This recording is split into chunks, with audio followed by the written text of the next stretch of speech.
গ্যাভিরেট suspension কোম্পানির নাম radiant pharmaceuticals limited.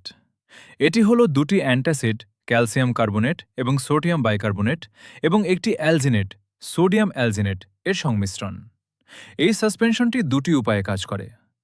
পাকস্থলীর অতিরিক্ত অ্যাসিডকে প্রশমিত করে ব্যথা ও অস্বস্তি দূর করে। পাকস্থলীর খাদ্য সামগ্রীর উপরে একটি সুরক্ষান্তর তৈরি করে বুক জ্বালা পোড়া প্রশমিত করে। এটি gastric reflux, heartburn, gastric reflux সমন্বিত ফ্ল্যাটুলেন্স, গর্ভাবস্থায় হার্টবার্ন, এপিগ্যাস্ট্রিক পীড়াজনিত যে কোনো গ্যাস্ট্রিক রিফ্লাক্স উপসর্গে নির্দেশিত। মাত্রা ও সেবনবিধি।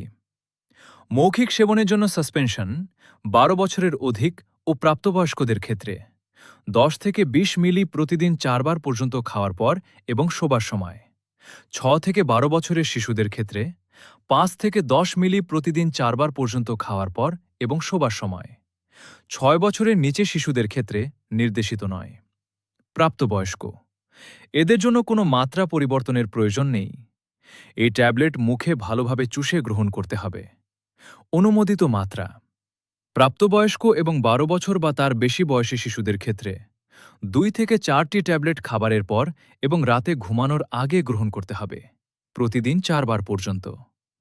12 বছরের কম বয়সী শিশুদের ক্ষেত্রে শুধুমাত্র ডাক্তারের পরামর্শ অনুযায়ী গ্রহণ করতে হবে।